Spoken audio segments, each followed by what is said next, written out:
జై తెలంగాణ. ఈరోజు పెద్దపల్లి వెళ్ళేటటువంటి మార్గంలో కరీంనగర్లో మీడియా మిత్రులందరినీ కూడా కలవడం, మాట్లాడడం చాలా సంతోషం.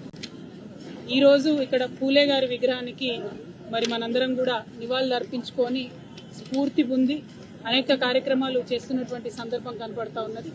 ఈ రాష్ట్రంలో నిన్న గత సంవత్సర కాలంగా జాగృతి ఆధ్వర్యంలో చేస్తున్నటువంటి ఉద్యమానికి, అనేక బీసీ సంఘాలు చేస్తున్నటువంటి పోరాటాలకు, వివిధ రాజకీయ పక్షాలు చేస్తున్నటువంటి పోరాటాలకు స్పందించినటువంటి ప్రభుత్వం మరి బీసీ కుల జనగణనకు సంబంధించి కొంత డేటాను రిలీజ్ చేయడం జరిగింది.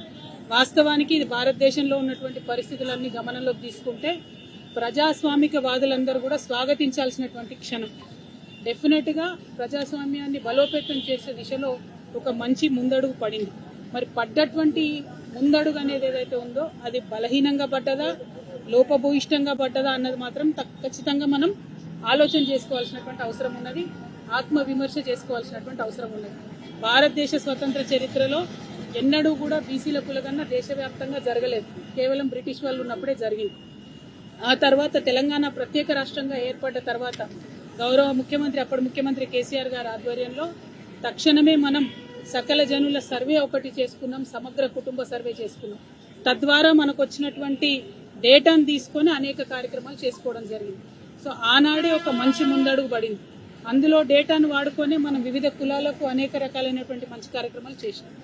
ఇవాళ ఎప్పుడైతే రేవంత్ రెడ్డి గారి ప్రభుత్వం వచ్చిందో ఆనాటి నుండి ఈనాటి వరకు కూడా జాగృతి ఆధ్వర్యంలో, వివిధ సంఘాల ఆధ్వర్యంలో పూలే గారి విగ్రహాన్ని అసెంబ్లీలో పెట్టాలనేటటువంటి నినాదం తీసుకొని గత సంవత్సరం జనవరిలో మేము ఏదైతే కార్యక్రమం మొదలుపెట్టినామో దాన్ని రాజకీయంగా బీసీలకు రిజర్వేషన్లు సాధించుకోవాలనేటటువంటి పెద్ద విస్తృతమైనటువంటి లక్ష్యాన్ని తోడు చేసుకొని ఈ సంవత్సర కాలంగా రకరకాలుగా ఉద్యమాలు చేసినాం. అది మీ అందరు కూడా తెలిసినటువంటి విషయం.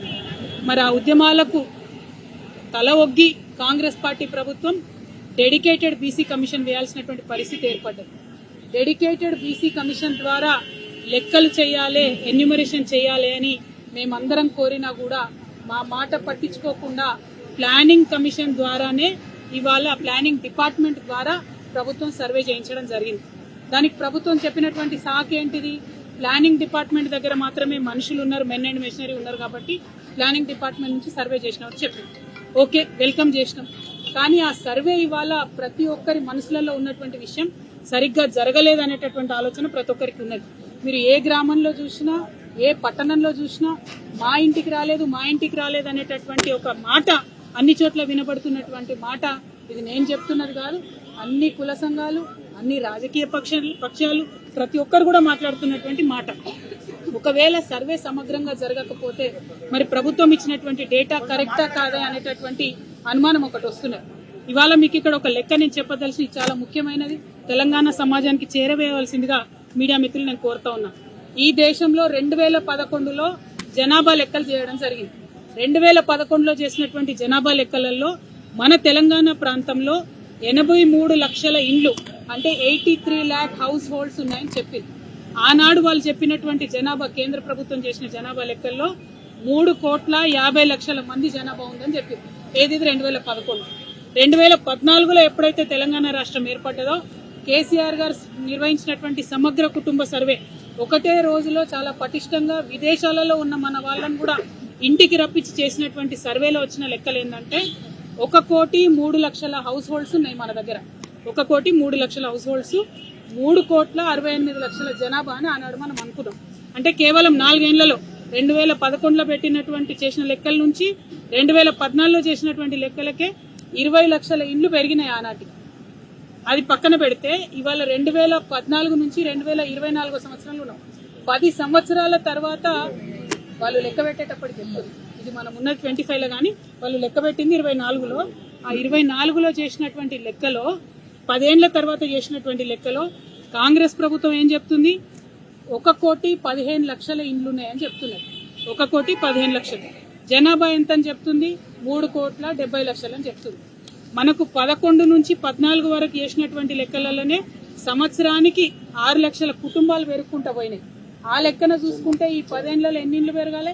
కనీసం 60 లక్షల కుటుంబాలు పెరగాలి.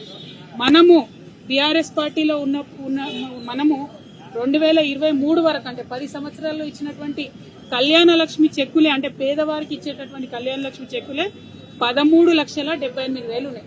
అంటే అట్లీస్ట్ కొత్తగా 13,78,000 మంది కుటుంబాలు క్రియేట్ అయినాయి. కానీ ఈ ప్రభుత్వం చెప్పే లెక్కలు ఎట్లున్నది 12 లక్షలు కూడా పెరిగినాయని చెప్తలేదు. అంటే ఇది ఏ లెక్కన చూసినా కూడా జనాభా లెక్కల ప్రాతిపదిక చూసినా, సమగ్ర కుటుంబ సర్వే ద్వారా చూసినా, కళ్యాణ లక్ష్మి చెక్కుల ద్వారా చూసినా ఇంకొక డేటా ఉంటుంది, నేషనల్ హెల్త్ మిషన్ అనే డేటా ఉంటుంది. వాళ్ళు 2 ఏళ్లకు ఒకసారి జనరల్ గా దేశమంతా లెక్కలు తీస్తుంటారు, శాంపుల్ చేస్తారు, మొత్తం జనాభా లెక్కలు చేయరు, శాంపుల్ చేస్తారు. అది అథెంటిక్ గా కేంద్ర ప్రభుత్వం డేటా. అందులో కూడా వాళ్ళు ఏం చెప్తారంటే 50 నుండి 52% బీసీలు ఉన్నారు తెలంగాణలో అని వాళ్ళు చెప్తుంటారు ప్రతి 2 ఏళ్ల కోసం. కానీ ఇవాళ ఈ ప్రభుత్వం ఏం చెప్తుంది, కేవలం 46.2% బీసీలు ఉన్నారని చెప్తున్నది. మరి ఇది కరెక్టా అన్నటువంటి విషయం ఒక్కసారి రేవంత్ రెడ్డి గారు గుండె మీద చేసుకొని ఆలోచన చేయాలి. మీకు నిజంగానే బీసీల పట్ల చిత్తశుద్ధి ఉంటే మీరు చేసినటువంటి ఆ జనాభా లెక్కల డేటా ఏదైతే ఉన్నదో దాన్ని మీరు రివ్యూకి పెట్టండి. అంటే నేను జనాభా లెక్కలలో నా పేరు ఇచ్చిన బీసీ జనగణన జరిగినప్పుడు ఒకవేళ నేను వెబ్సైట్లోకి పోయి నా పేరు టైప్ చేసి నా ఆధార్ కార్డ్ టైప్ చేస్తే నేను ఇచ్చిన వివరాలు అందులో రావాలి. మీరు 3,50,00,000 మందిని చేరినామని చెప్తున్నారు. ఆ 3,50,00,000 పత్రాలు ప్రజల స్క్రూటినీకి అందుబాటులో పెట్టాలని చెప్పి నేను ప్రభుత్వాన్ని డిమాండ్ చేస్తా ఉన్నా. ఎందుకంటే ఇంత పెద్ద విషయం చిన్న విషయం కాదు.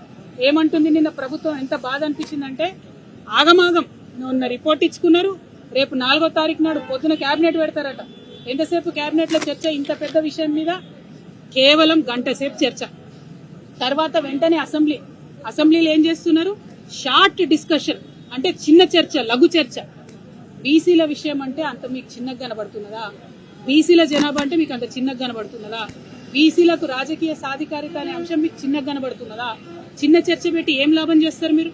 మీరు చిన్న చర్చ అసెంబ్లీలో పెడితే, లఘు చర్చ పెడితే దానివల్ల ఏం రిజల్ట్ వస్తుంది? మీరు పెడితే అసెంబ్లీలో బిల్లు పెట్టండి, అసెంబ్లీలో కౌన్సిల్లో బిల్లు పాస్ చేసి బాజాప్తా మీరు ఏదైతే చెప్పినో బీసీలకు అట్లా రిజర్వేషన్ ఇవ్వండి. మీ నాయకుడు రాహుల్ గాంధీ గారు మేమెంత ఉంటే మాకంత ఇస్తామని చెప్తున్నారు కదా. 46.3% బీసీలు, 10% ముస్లింలు ఎవరైతే బీసీలు ఉన్నారో వాళ్ళు అందరు కలిపి 56.3% రిజర్వేషన్లు ఇవ్వండి, మీరు అమలు చేయండి. ఇది వల్ల మేము డిమాండ్ చేస్తా ఉన్నాం తెలంగాణ జాగృతి నుండి.